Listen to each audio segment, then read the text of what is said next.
Hey guys, welcome back to Home Built, and this week I'm going to get the body strip back.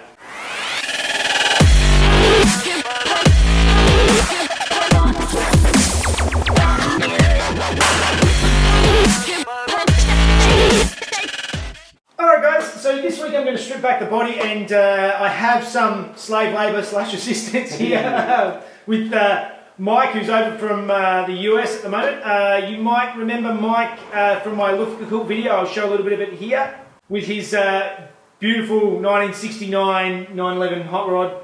Yeah, That's a good one. Can't wait for this. Mike did most of the work on his 911 himself as well, so... Have grinder, will travel. Alright guys, let's get into it.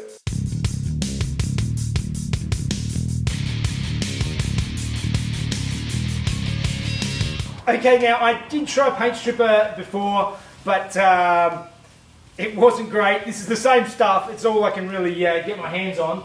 But we're going to give it a go on this because there's less body filler, I think, on the body. I'm hoping it should do something. So we'll give it a go.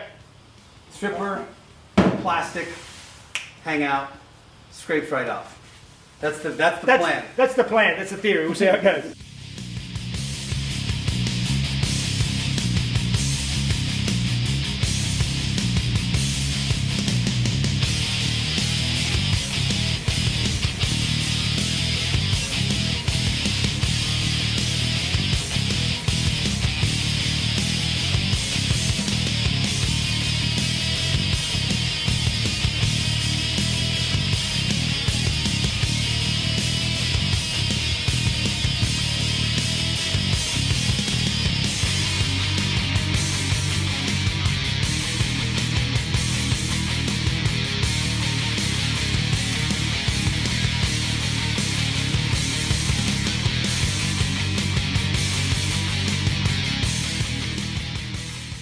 Well, that worked a whole heap better the second time around.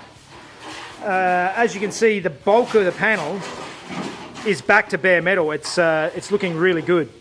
Yeah, so you can see that this is actually stripped back quite well. It's did a lot better than the bonnet, I think, generally because there was only a couple of layers of paint, and the bonnet had so much paint and bog and stuff over the time it didn't really work. But this has been quite effective. Really, 2 or 3 coats of stripper, and it's mostly back to bare metal. There's a few patches here that are, you can see the body filler patches in there, but nothing drastic.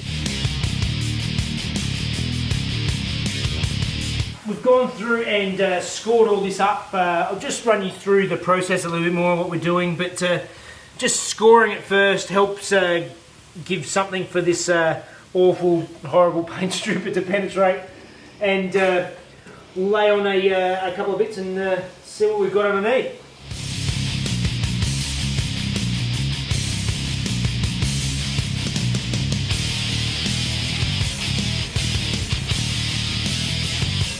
Now we have that on, we'll just drag the plastic down and stick it on over the top and give it about 15 minutes to do its thing, and then see what we got.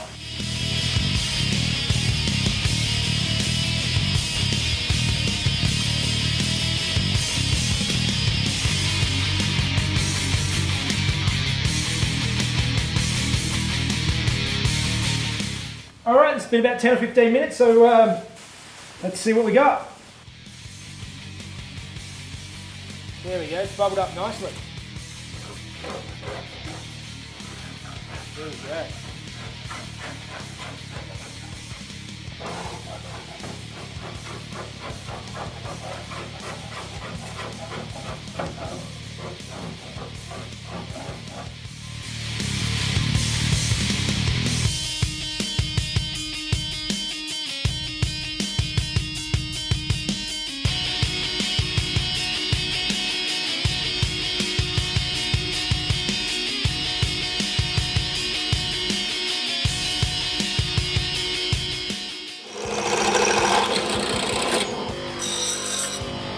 New angle grinder, first thing, always do is take the chuck, put a hole in the end of it if it doesn't already have one, cable tie it to the end of the cord, so then you never lose the chuck. Now you always know where the chuck is. So 90% of the paint and everything is off the car now. The paint stripper actually did a really good job this time. Now I'm going to finish off the last of it with some of these rapid strip discs, and the body should be stripped back, but I'm pretty happy with the body at this stage. It's looking pretty good.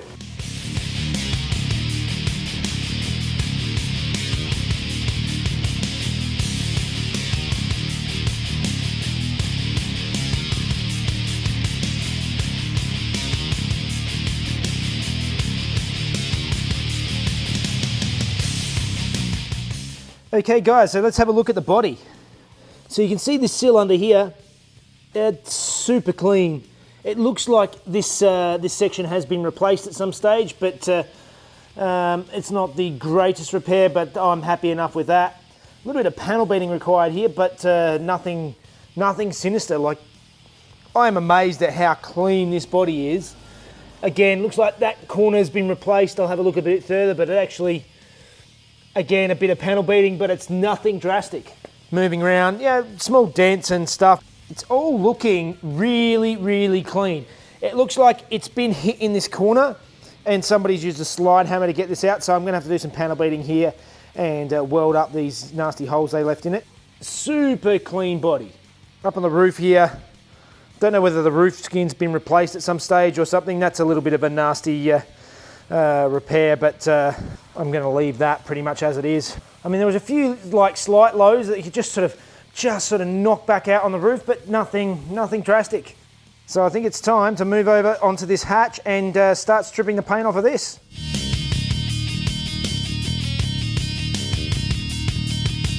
The window rubber came out reasonably easily, just had to sort of fold this back and tuck it under and it came out. I'm going to get a new rubber anyway, I just didn't want to cut it. Coming along here, I can already see there's a bit of rust here in the hatch that's going to need a bit of repair. And I can see that there's a very dodgy type of repair just here. That's going to definitely need some work. So let's start getting the paint off this and see what we've got underneath.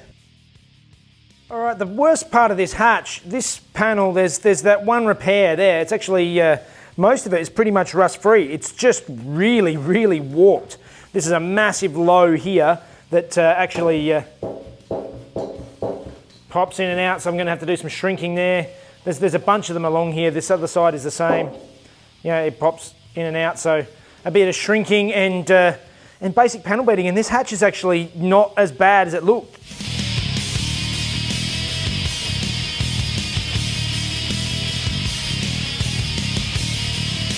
Now I'm starting to do repairs. I've realised I've been going along and lifting this edge up along here because there's rust spots like just here that need to be cut out and re-welded in. So I've got a couple of little patches along this lower edge. So I'll go along, lift the whole edge up and repair some patches.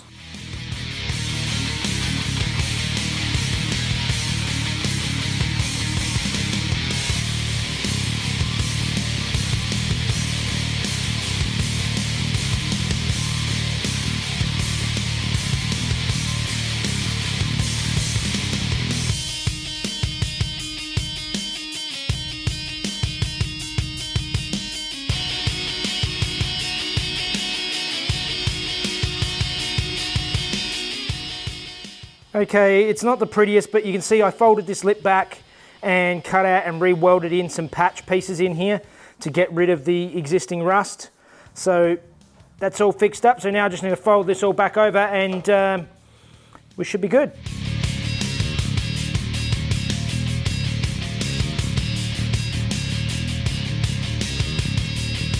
All right, so here you can see I've welded up my patches and ground them all back, and it's nice and smooth. But it is like this whole hatch area is up and down all over the place. So now I'm going to get under there and see if I can do some panel beating and probably some shrinking and see if I can actually get this so it sits flat.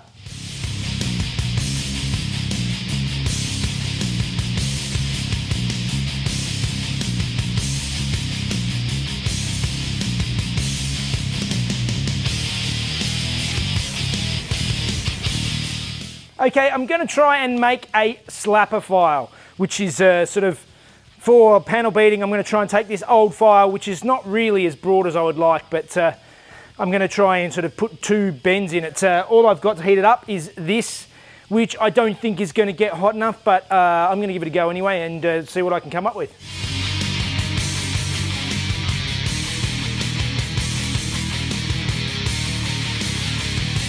And there we go, that's a slapper file. That actually worked. I got enough heat in it to give it a good bend. Basically what you use this for is you stick a dolly underneath your panel, hold it up, and you can sort of use this as your hammer if you like. It's your slapper file, and you slap and it'll just leave slight marks. You can see where you've been and where the highs are, and no marks means there's lows. So let's see how this goes.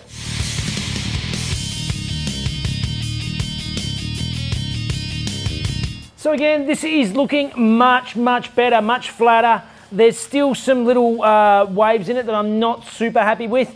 I might see if I can go back and just feather it a little bit more later, but it's only minor now. Most of it is looking pretty good, pretty flat. So let's stick on the car and have a look.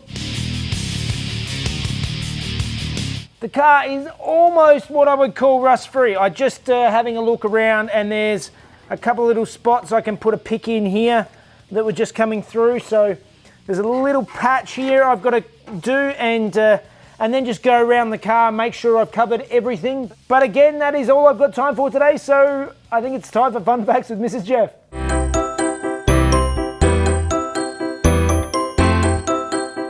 Hey guys, the second generation of the Z car came in the form of the Nissan S130 280ZX. The same engine and gearboxes were used from the United States only 280Z with 135 net horsepower. It is a common misconception that these cars had less horsepower than the original 240Zs. And this is due to a switch from gross horsepower to net. Gross measured on the engine itself, net being measured with the filters, the exhaust and the accessories connected. Now the 240Z had 151 gross horsepower or 121 net. The new 280ZX had much more emphasis on luxury. It was much softer and heavier with better sound insulation, more comfortable seats and high-end audio. In 1980, T-tops were introduced, and in 1981, turbos hit the streets for the first time. With 180 horsepower net, they finally got a bit of their sportiness back. Alright guys, that's it for another week. Thank you very much, Mike, for your help. It was much appreciated. So we've got the whole car stripped back, and there's 1 or 2 tiny little bits of rust left, but we've almost got a completely rust-free car, which is fantastic. So I can actually, hopefully next week, the couple little rust touch-ups, and then I can start putting things back together. It should be great. Anyway, as always, if you want to help the channel out, just go down to the description below and check out our store, and you can get some of our shirts and hoodies and other merchandise. Please like and subscribe to Home Built by Jeff, and you can follow me on Facebook and Instagram at the same place. There you go. Hey guys.